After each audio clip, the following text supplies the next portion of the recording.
Welcome to the Project InBetween podcast, an open and safe place where we are sharing stories of healing from emotional and stressful events.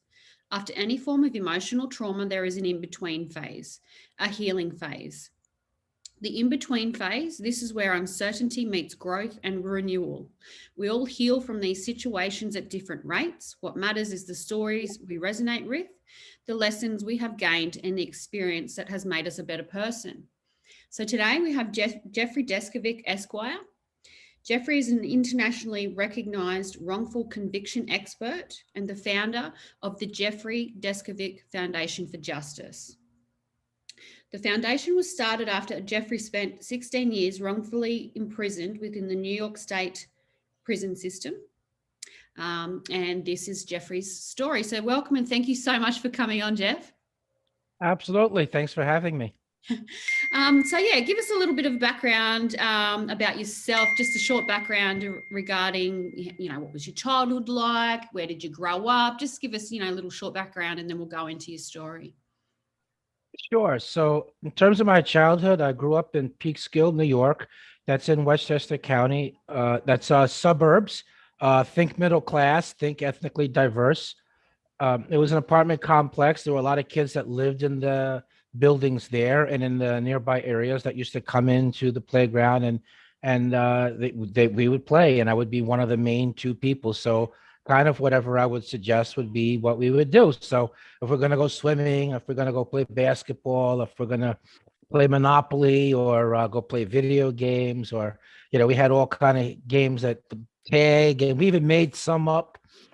So yeah, my childhood I think was a happy childhood growing up. It continued to be that way in high school, although with the caveat that when I went to that was my life after school. So in school, I was quiet. I was to myself. The kids were a little bit older than me. I had skipped a grade when I was younger, and it kind of caught up to me in high school. So I really wasn't into what the kids in the school were into. So they were, you know, drinking beer, chasing girls, parties, and that really wasn't my vibe. So I kind of had this. I didn't think of it as a dual life at the time, but that's really what it was. Yeah, it's a reflection, isn't it, really? Sure. I'd love to learn a little bit about your story. Obviously, you were wrongfully convicted, and I'd love to hear about, how it all came about, and because there would have to be a lot of healing that would have to go into, all of the things that you went through. So I don't know, give us a broad overview and tell us some things about it. Sure. So, a girl who was a classmate was in two of my classes, a freshman, one as a sophomore. I knew her name, she knew mine. That was the extent of it. We weren't even really on a high by basis. But so she was found murdered and raped. And Peekskill was a small city, approximately 25,000 people. Murders were pretty rare. So when this murder happened, it created an atmosphere of fear, rumor, paranoia. Parents were concerned with their own safety as well as the safety of their children. I already mentioned to you what my background was like, and that kind of helped put me on the police radar because some of the kids in the high school told the police that they might want to speak to me because I didn't quite fit in. Another factor was this, that's the police that put me on their radar was they said I was overly upset at the victim having been murdered. Like they thought it would be strange that I would have an emotional reaction to somebody I barely knew. So they thought that that was some sort of sign of guilt. Mhm. And a third thing was that they got a psychological profile from the NYPD, which purported to have the psychological characteristics of the actual perpetrator. And I had the misfortune of matching those characteristics. So for about 6 weeks, the police played this cat and mouse game with me where half the time they would talk to me like a suspect, and the other half, and then when they would push too hard and I would become frightened and I would want to get away from them, then Jeff is this junior detective helper theme was developed, so they would pretend like they needed my help to solve the crime. They would say things like the kids won't talk freely around us, but they will around you. Let us know if you hear anything. Stop in from time to time. So before I was a teenager, I wanted to be a police officer when I grew up. So that played into that, as did the good cop, bad cop tactic, where one officer pretended to be a friend who's opposed to what's going on, and the other person takes more aggressive role. And so I began to look up to the officer who was pretending to be my friend as a father figure. And so that went on for 6 months, 6 weeks, and then they got me to agree to take a lie detector test by telling me that some new information came in the file, and they would wanted to share that with me, but I had to take and pass a polygraph first. So the next day, rather than go to school, I went to the police station for the test. So because it was a school day, my mother and grandmother thought I was in school, but instead of them doing the test at the police station, they drove me out of county. Out of county, they took me to the town of Brewster, which is about 40 minutes away by car. So I was totally dependent upon the police. I didn't have an attorney present. I wasn't given anything to eat the entire time I was there. They gave me a 4-page brochure which explained how the polygraph worked, but it had a lot of big words in it that I didn't understand. But then I thought, well, since I'm there to help the police, what does it matter? Let's just get on with it. Then they put me in a small room and gave me countless cups of coffee to get me nervous.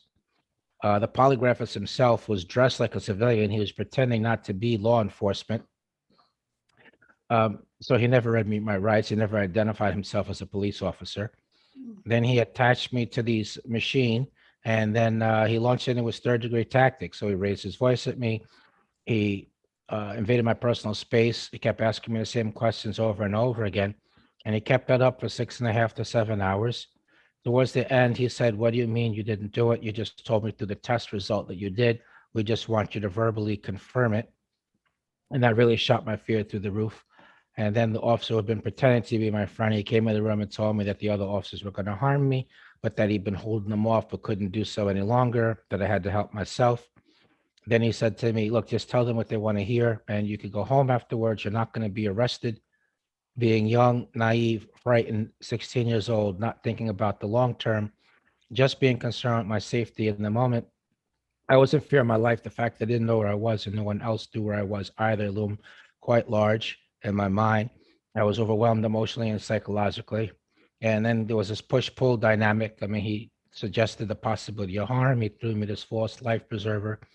So I made up a story based on the information which he had given me in the course of the interrogation. By the time everything was said and done, I collapsed on the floor in a fetal position, crying uncontrollably. And obviously, I was arrested. I was charged with a murder and rape. That is just horrendous. I couldn't even imagine what that would feel like at 16 years old. Like, what thoughts were running through your head? I really wasn't thinking. I just wanted to get the heck out of there. And whatever, when he said that to me, just, tell them what they want to hear, you go home. I mean, I latched onto that. I mean, it was down to that. Yeah, right. Tell them what they want to hear, and then you can go home. It's kind of almost like we don't have anybody else that we can, you know, charge with this, say, you'll do. Right. Right. I agree with that. I mean, there was a lot of public pressure on the police to solve the crime. I mean, there were town hall meetings held all the time, updates on investigations, safety tips. The state police were kind of breathing down their neck as well because the victim's family went to the state police and asked them to take over the investigation, Right. which they didn't, but they did tell them that they went there. So there was a lot of pressure on them to make an arrest. And like you said, I guess I did. You were like the patsy. I was, yes. Oh, that's awful. Oh, I couldn't even imagine what that would feel like. I mean, especially at the age of 16, because, and as you said, you know, you were the younger sort of portion of your cohort of people in school and things. So you would have still had that naivety about you. And you, like at 16, you don't even know who you are really as a person. Like when you've got these big adults breathing down your neck and you're just like, I just think, did anything change from that particular event, like system wise in regards to interrogation and things like that?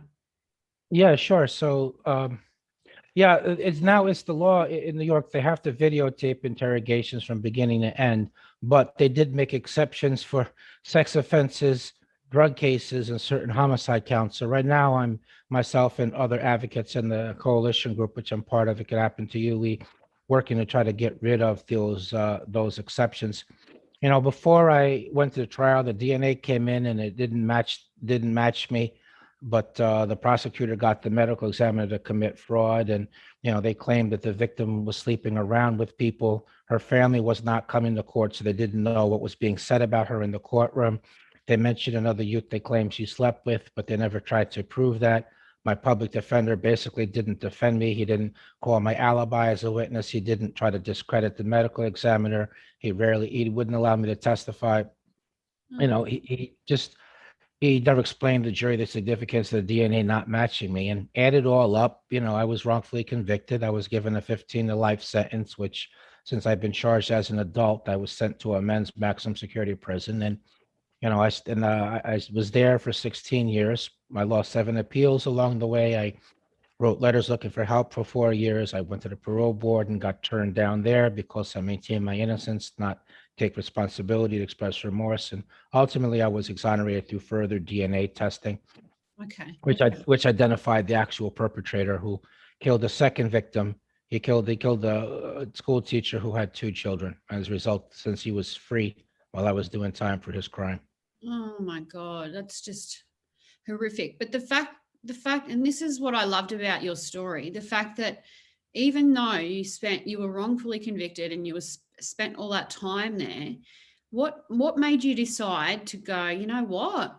I'm not going to let this take me down. I'm going to, which I think is so amazing. And I'm not going to let this take me down. I'm going to do something about it. What was that thought process behind it all? Well, when I was released, I gave a off the cuff presentation to the media at the press conference. Everything I ever wanted to say in 16 years could never get in one a year. It all came out, and just when I thought I was finishing up, another topic dawned on me, and another one did. So at that moment, a light bulb went off, and I realized, look, I could be part of the innocence movement without necessarily being a lawyer. So I did a lot of advocacy as an individual advocate for 5 years. I was doing presentations across the country. I became a weekly columnist for a newspaper. I was trading privacy for awareness, doing any media interviews, and I was regularly meeting with elected officials. When I did get compensated, I decided, look, I want to try to free people who are in the same position. I wanted to keep doing what I was doing, but I wanted to take it up a level, hence using some of the compensation that I got to start the organization. And at some point, uh, being sitting in the front row of the courtroom rather than at the defense table, rather than representing some of the clients, that wasn't enough. I wanted to be able to sit at the table and represent some of them, hence the foray into law school. And I felt that it was empowering, and it was, the actual credential certainly helps the advocacy work. So I guess that press conference moment, and then later, after I had done a presentation outside of in front of a group of judges, one of the judges encouraged me to go and get the law degree. But maybe the other key moment, which is kind of tied into the question that you're asking me. I mean, the first week I was home, I was angry that first week, but I realized at the end of that week, look, this is like destroying me. I can't hold on to this. Um, I want to enjoy my life as much as I can. I can't do that if I'm angry or bitter. I've lost so much already. Why would I want to, in effect, lose the rest of my life by being angry? It's not like I would be negatively impacting anyone involved in what happened to me if I was to remain angry. So, I decided to let that go, and I take that energy that I feel and I channel it into the advocacy work that I do. And it's meaningful, it's healing, it's cathartic. My mission in life, I do consider that I went through everything, in order to try to fight wrongful conviction and fight for broader justice reform. So I do make sense of everything in that kaleidoscopic way, and I do feel like I'm making the world a better place, and I can make my suffering count for something in this way. I 100% agree with that. And I think it's I love the mindset that you chose to have, because like I worked within the nursing field, like clinically, for nearly a decade. And I used to see a lot of, you know, unhappy people and very sick people and very sad people. And, I saw a lot of stuff, and it was quite dark. But I remembered thinking, you've got a choice at the end of the day. And even for me, I ended up burning out quite severely with compassion fatigue, when you're looking after people and you just want to see them get well and things like that. But you're so right. It's a mindset shift. You've got to take one of two routes. You take the route of I'm a victim and I'm just going to be angry at the world for the rest of my life, and then take on the sickness and the sadness, or go, well, I've got a choice here. I can actually make the best of this really shithouse situation. And yeah, and like literally that is exactly what you've done. And I just think, like, what an amazing human you are. Like, I don't know. I just think I'm in awe, to be honest. Yeah. So it is very healing and this is what I often sprue it. It is very healing to change your mindset. You've got a choice. Yes, this has happened. This is what I choose to do with it. I would love to know, was there, while you're in jail, was there any sort of period of time where you just were so like down on the floor? Like, Yes. yeah, I would love to know what that experience felt like for you while you were there. Sure. So that moment would have been in my 15th year. So the context is that I had lost 7 appeals and the appeals were over. And when that happens, the only way back in a court is if you find some new evidence that wasn't known before that probably would have led to a different outcome. So appeals were over. I wrote letters for 4 years looking for an investigating attorney to take my case for free to try to find some new evidence. Rarely got any answers on that other than the occasional no. And then I went to the parole board and, like I said, they turned me down for the reasons that I mentioned. So in that last year, that was the most difficult time period. I remember I had placed the ad, and so I had a pen pal for the last year or two, someone I didn't know before. And I was kind of at the end of my rope. And I mean, I was openly asking him, look, do you think I should just give up? Do you think I should just commit suicide and be done with this? I'm never going to get out of here. And, he showed up and he helped keep me going as in that aspect of it. There was another prisoner there who was innocent also. And once every 6 weeks, we used to get together and try to keep each other going morale wise and brainstorm about what the next tactic was. He wound up being proven innocent a couple of years after me. So, so those things, and then another thing which I'll share with the audience, just my mind frame also, which was that whenever I was ready to give up, and I've applied that to myself on the outside as well. Whenever I'm ready to give up and I'm at the end of my rope, I say to myself, look, you know what? This might be the key moment right here. Maybe, maybe if I didn't give up right now, I was going to have a breakthrough. But because I gave up, it's not going to happen. So you know what? Even though I can't continue, I'm going to keep going anyway, just to see what happens. Yeah. So I applied that to myself there, and it got me through that. I think there's a beauty in that, in understanding that sometimes you just don't know what's going to happen around the corner. And I know that I've done an interview with a few other police officers and things like that who have been burnt out. One specifically, he had thoughts of ending his life because of some specific things that had happened to him. And he said it was just one thought. And yeah, it's one thought, but you've got the choice to take which route you want to have, like that one thought. Sure. Yeah, it can end it all, but I mean, you don't know what's on the other side of the unknown. Right. Well, another thing I want to add also is, I mean, one fear that I had. I mean, look, I didn't go through with the suicide for maybe perhaps not the noblest of reasons. Okay. My thought was, it would be just my luck. Okay. That when I go and try and do this, I try to commit suicide and it's not going to work. And I'll still be here. I'll still be wrongfully imprisoned, but now, maybe my neck will be broken. Maybe I'm going to be in a wheelchair or have some other type of irreversible affliction. And so I was worried about that. And so that was a factor in not going through with things as well. A healthy sense of fear. Sometimes it's a good thing and sometimes it's a bad thing, but in that case, it's a bloody good thing, I think. But you're right. Sometimes people don't think about that. I've actually nursed people who have attempted, and yeah, the outcome, not great. Like young teenagers, a young girl who attempted, on Christmas Eve, and it was because her boyfriend broke up with her. Wow.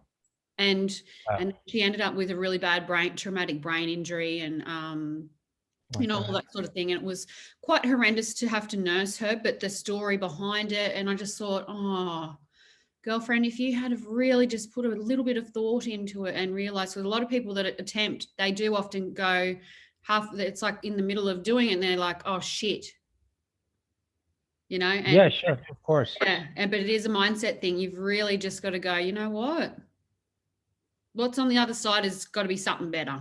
I'm down, but I'm not beat down, and just you got to keep going. You got to get back up again. Did you have friends within the system like that you could just go and talk to and download stuff with, and that you felt safe to talk to? A couple of people, yeah. I mean, in general, you don't, in a sense, it's not really something that's spoken about in prison in general. But there were a couple of people that I kind of broke that rule with. I mean, Frank Sterling, the guy I talked to you about, that was innocent, was one person, and there was another person also. So there were a couple, but not many, and they were not there for the entire time either. Mm. I'm a big spruiker of like when it comes to healing, and healing looks different to everybody. Like, and like choosing different things to keep you mentally well, or your brain and your mindset well. Do you use specific things besides obviously, seeing a psychiatrist or a psychologist if that's what you need to do? Do you exercise? Do you eat really well? What sort of things that you use to keep your self-care going? I mean, you're a lawyer now, so that, and as far as I know, lawyers are really quite busy and quite stressed Yes. out. So I would love to know what you used in order to keep looking after yourself now. Sure. So well, first of all, I make sure that things aren't chaotic. So I schedule things and I figure out how long something's going to be. And then I add 30 or 40 minutes to it. So I try to do that. I try to pair things up logically. That's one thing. Uh, I do, I do try to shut things off around 5 or 6 o'clock at night. I do try to do that. I think it's important to try to be balanced. So I really enjoy new things. So I like trying new food, going new places, trying new activities, doing new things. So that's that's part of it. I like playing chess. I go to sporting events also. Sometimes I flip flop my schedule. So like when a lot of things are closed early because of the pandemic. So if I can go out and do something fun during the daytime and just come back at a non-traditional hour and pick my work back Yeah. up. I don't have to be rooted in the 9 to 5. I do think that having social contact with people, albeit under safe conditions, uh, keeping 6 feet away and washing hand, all that stuff I'm not going to repeat, but everyone knows what I'm talking about. But I do think it's important to do that as well. Mm. Maybe another thing, just in terms of keeping things orderly in my mind. I like to troubleshoot things ahead of time. Like I think about, well, what might go wrong, and what could I do to prevent this thing or that thing from going wrong? And if something happens anyway, what would be my answer? Mm. So by working all of those things out, I avoid things, and I feel like things are not out of control for me. So I think that all those things are important. Problem solving skills with life are such key aspects that we should all teach our kids and teach ourselves. I think and I don't think it's necessarily about working through fear of like, oh, what if this fails and how can I prevent it? It's more like, okay, this could potentially fail, but how can I mitigate the risks of it Right. not failing? And then, okay, if it does fail, well, then I can whatever. Like you figure you can problem solve your way out of that as well, right?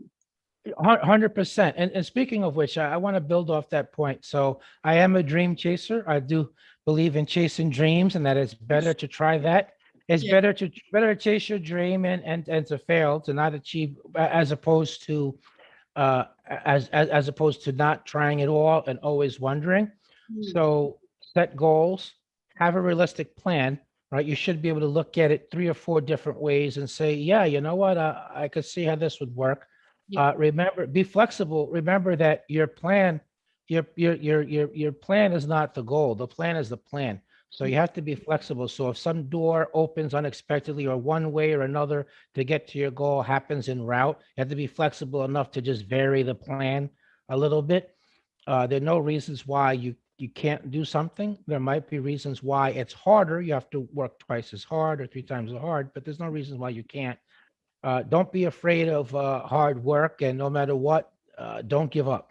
Yeah. And I think if you do all 100%. those things, Mm. you can achieve your goal. Just how bad do you want it? What do you are you willing to give almost everything or everything for it? I 100% agree with you with that. I come from a blue collar family, and no one in my family's been to university. So I sort of came into, and I was the only one to finish grade 12 and all that sort of stuff, even after moving out of home at the age of 16. So I've been doing it all by myself, for a really long time. But going to university was one of the hardest things for me, like you wouldn't believe. And I had a couple of failures, but I didn't give up because it was so bloody important to me and it was a dream of mine. And, and I'm like, oh, like go you. But Yes. because it was so important to me, I never gave up. And there were times where I had dirt on my face and I was like this and crying, and going, oh, I'm just not smart enough, or this just isn't for me, or whatever. But I thankfully had a couple of great people who were behind me, and they said, dust your face off, have your cry, but keep going and don't you dare give up. And I think it's really important to have a lot of great support people behind you when you're when you're chasing your dreams. So I would love to know for you, like, who do you have really great support people behind you for times when, you are chasing your dreams and you're like going, oh, far out, like. Yes, yes. So I have a large following on social media. So I used to post what I used to post on social media on Facebook. Everyone knew I was going to law school. I was trying to, get through it. It was really, really difficult. And so I would post, look, but I would talk in sports metaphors, really struggling with this. Look, I need to hear the crowd. I need the crowd, Yeah. look, this is late in the fourth quarter and I'm down by 10, but I got the ball. So, you know, so I would say use metaphors like that, but people were really, they worked.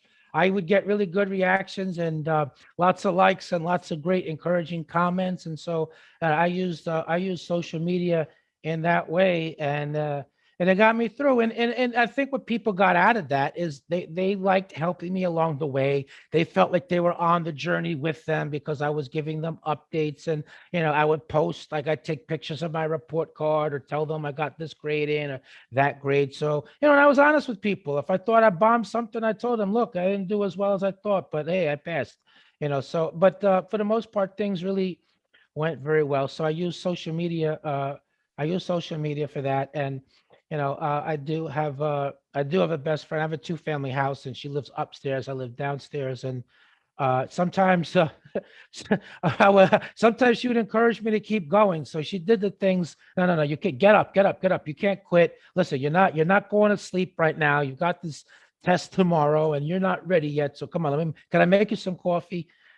So I would get encouragement like that in person. So there was that, and then it was the social media as well. Yeah. I think social media can get a bit of a bum steer, or as in Australia, it sounds a bit strange. Bum steer is kind of like bad rap, I guess you could say.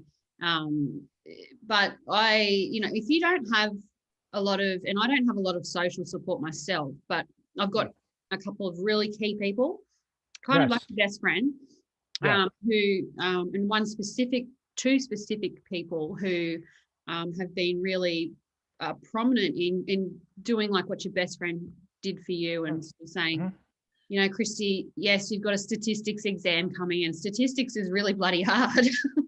Yeah. um, Right.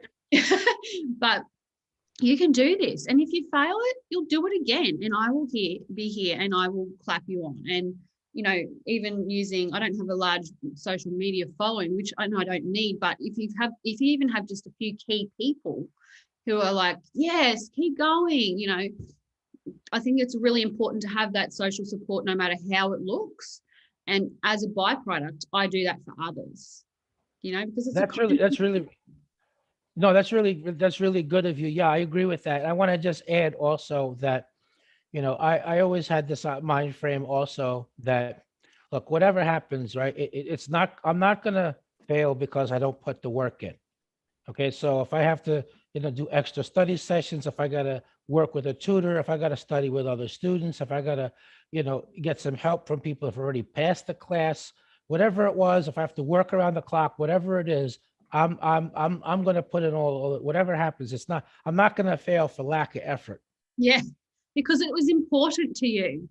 It was important. Yes. I love that. That's just so great. Oh, what an inspiring story. Okay. I would like to know what's been your biggest growth lesson that you've learned out of all of this?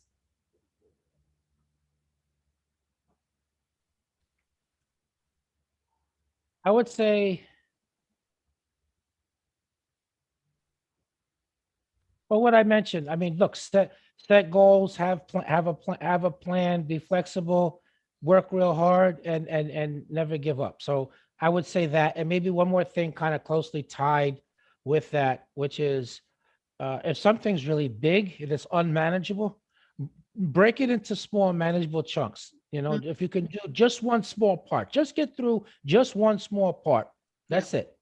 Then you just deal with one other small part and keep going. And actually, as I think about it now, and I'm talking to you, that's really how I got through 16 years of wrongful imprisonment as Yeah. well.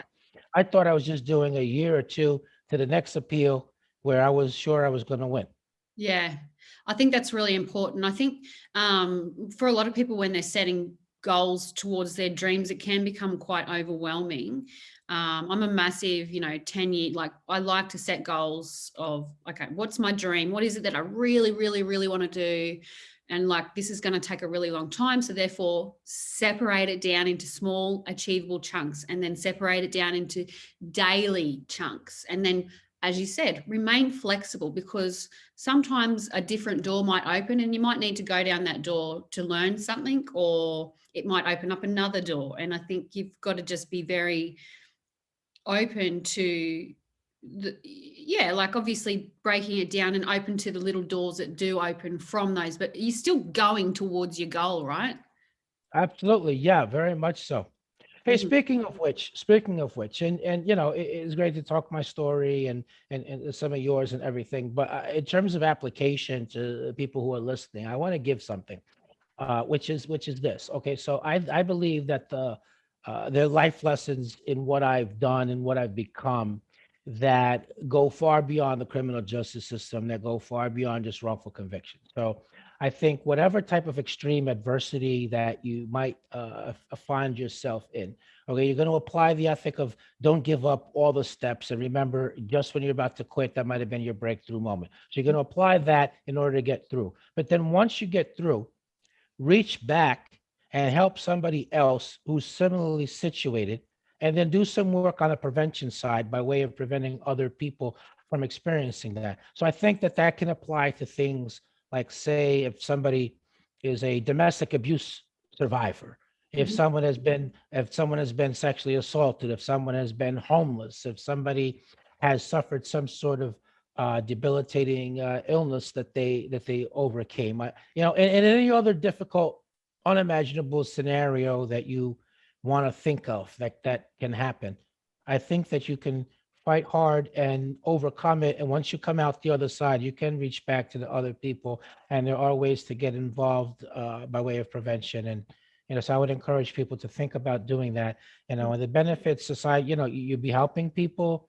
You'll be making the world a better place. You'll be making the place, leaving the place a little bit better than how you found it. But you'll also find that it's healing. You'll find it to be cathartic, and you'll get some meaning out of your suffering. And for me, that's very important. So I suspect that for other people, that it will be important for them also.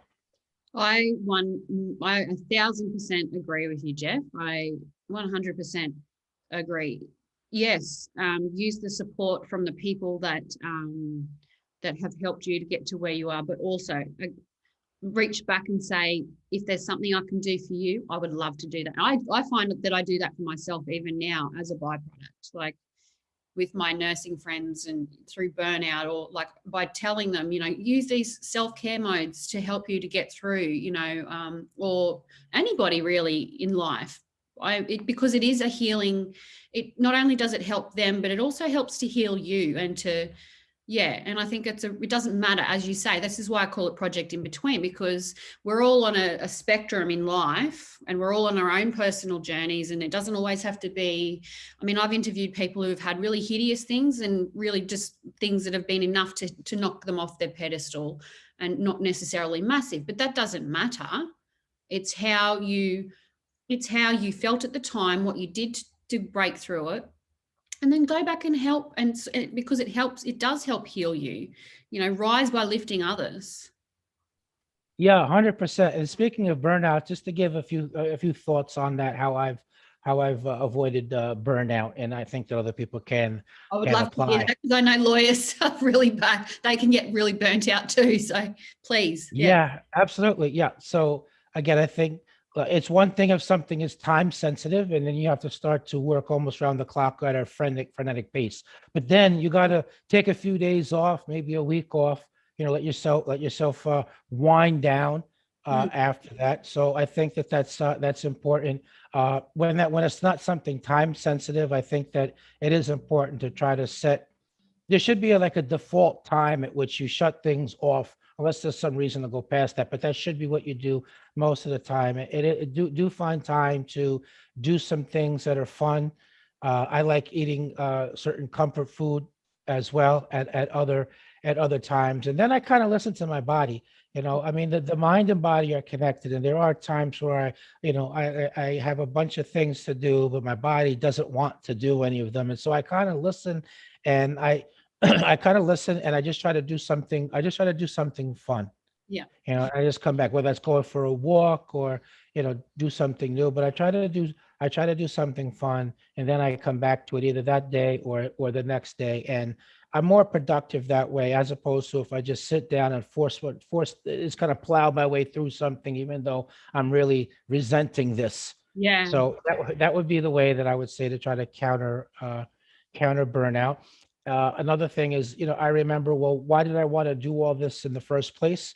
So I think that can get away from us at times. But if you ask yourself, why are you in this to begin with? And if you just keep that in mind, if you have a particular person in mind that's, an example or emblematic of why you're in this overall, I think that was, I mean, I had a coffee mug that had somebody's picture on it that was, fighting for their freedom. And, they weren't even my client. I mean, I consulted some with them and their parents, but they weren't even my client. But I had him on a mug, and I would get coffee in that mug when I would be up late at night, practicing for a test. And it's people like this, cases like this. This is Mhm. why I'm in this. So reminding that, and then remembering too, where we came from, Mm, and that puts things back into perspective as well. And I think that it's really important that along the way, no matter what achievements, I mean, we have to acknowledge and give ourselves credit, but at the same time,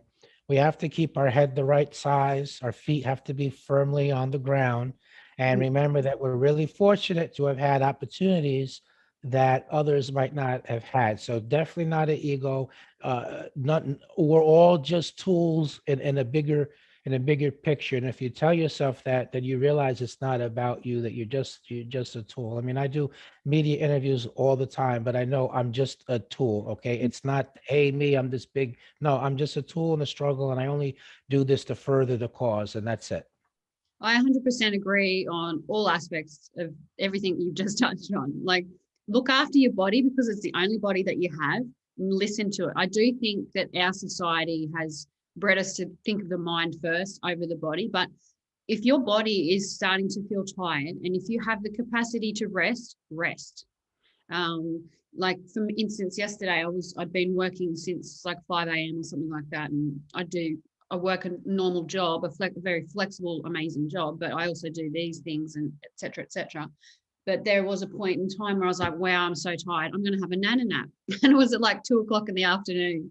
but I had to listen to my body because my body was saying, Christy, you're tired. And it's really important to do that if you, sometime, because it's the only body that you have, and yeah. Yeah, 100%, 100%. And I think sometimes too, to some aspect of it, time management can be important as well. So at times, for example, I might say to myself, you know what, I'm going to set this day aside since I already have two interviews, so any other interview that would normally happen that week, it's all going to happen on this one day, right? I know each interview is an hour. I'm going to bank in an extra half hour in between because I know that we might get started later. It might go over, but that this is my one day to do all these interviews. So I'm not scheduling any other interview for any other day. It's got to be that one particular day for that week, or so that could be, that can be a time management technique that we utilize also. Knowing your boundaries. You touched on food, and I'm a big believer in, obviously over and above, your working life and your personal life. What's your? I love indulging in lovely different foods and gourmet type foods and things like. So tell me, like, what's your favorite food, or what is something that you're like, oh yeah, like your favorite indulgence?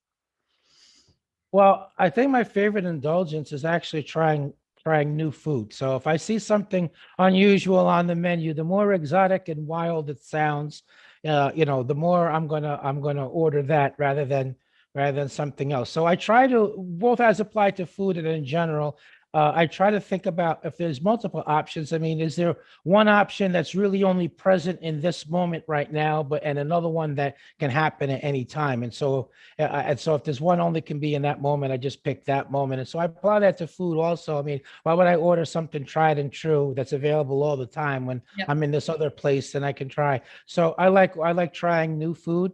So that is so that there so in that aspect of it, that's really the answer. But I mean, my favorite is, I mean, I love mussels with the marinara sauce, and Yeah.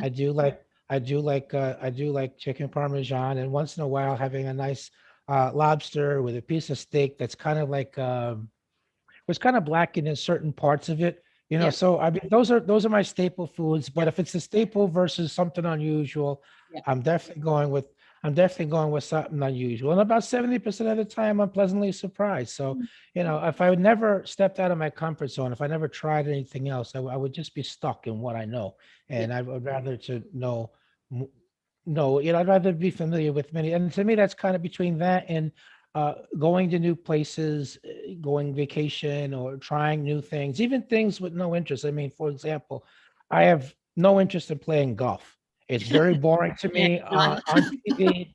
I've never done it. I doubt it. Yeah, exactly. But one day I'm going to do it anyway, Yeah. just to see how the other side. This is just to check that box, just to say, I've been there, done that. I know what that is, so I can confirm that I don't like that beyond just instinctively not liking that. Yeah, I love Yeah, that. I love that mindset. I'm exactly the same. I'm like, I don't like golf, but do you know what? I'm going to play it one day just to make sure I definitely don't like it, because I'm a big believer in be adventurous, try different things. I will never skydive or bungee jump. That is a definite no. on my end, I'm never trying chocolate covered ants. I'm not eating grasshopper legs. I don't believe insects are there to be eaten. So Eyeballs. on the food, I kind of draw, my limit on that. I mean, I'm not going to do activities that I feel like are going to risk my life. I mean, No. I'm not going to. I'm Yeah. not gonna. I won't do that. I mean, it's good to do. I mean, I like to whitewater raft and get a rush, but I don't feel like my life is on the line. So I wouldn't. I wouldn't skydive like you mentioned. So No, I mean, so those are my boundaries. I think it's really good. It's good to try do different things, especially when it comes. I'm a bit the same. And if I go to a restaurant, I'm like, what's something different that I can try, something that I've never had before? And I think it's important, because how do you know if you don't try? Right, right. Yes, exactly. And I sometimes ask waiters or waitresses, what is something particular to this state or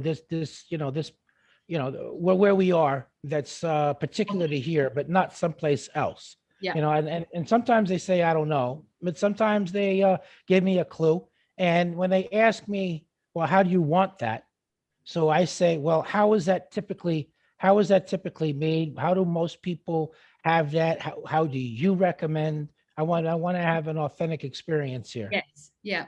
On the same aspect of that, speaking of authentic experiences, when I do travel to other countries, though, I never stay at resorts. That's an artificial environment. You're going to mostly interact with other tourists. Mm, Go out amongst the people, mm. and have an authentic experience. Talk with the people and go Yeah. and see things and try things, but not in the tourist trap areas. Okay, that's all commercial. That Yeah. would be like somebody coming to New York and going to Times Square, 42nd Street, and think that's what New Yeah, York is. I 100% agree with that. I mean, New York is on definitely on my bucket list. And I'm like, nah, I'm not really that interested in Times Square. I want to go to the Bronx. I want to go to like the parts of that that the state where other people wouldn't go to. You know, Right, very exactly. Yeah, yeah. authentic, authentic. Yeah. Sure. And I kind of like incorporate even like people that I have not met, but I've chatted with either on the phone or through Messenger or through posts on social media. I mean, not some one-off thing, but people that consistently where I have some kind of interaction. Like Mm, I even take note of like where they live, like what state and what city. And so if I do find myself coming to that area, I let them know. And I say, look, I'm coming to your area. I do have what are your window period? Here are my free window periods. Do any of these match up with yours? And either sit a cup of coffee or a meal together, or what are some things you would recommend that what are some must see things here? And are you free to accompany me to some of them? yeah, So I kind of incorporate people into exploration of areas as well. that's great. I love that. That's so good. Well, So that's you gotta let me know. You gotta let me know when you come to New York. I was just thinking that. I'm like, I'm going to keep you in my back pocket for when I come to New York. Yes, yes, I'm gonna for look up sure. there. I'm like, take me to the coolest, most authentic New Yorkian places. So yeah, I'm just like, I'm putting you in the back of my mind. Yeah, absolutely. Yes. Well, that's pretty much all I have questions for in regards to the podcast. Thank you so much for giving me your time. I know it's very precious, and I'm very excited to share your story. And yeah, thank you. Sure. Let me just absolutely, and thank you for having me on as well and sharing your platform. So my ultimate dream is to have a office in each state in the U.S. and ultimately in each country, because I do know that wrongful conviction is a worldwide problem, not just a American or New York problem. In countries where we don't hear about wrongful conviction, Mm, it's not because they're not happening; it's simply because they haven't been caught and corrected yet. oh, So my dream, the foundation does have a Patreon page.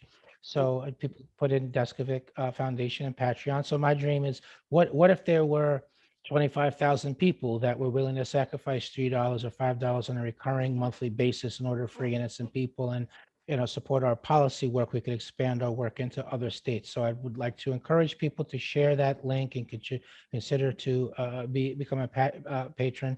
Um, Amazon has the Amazon Smile program.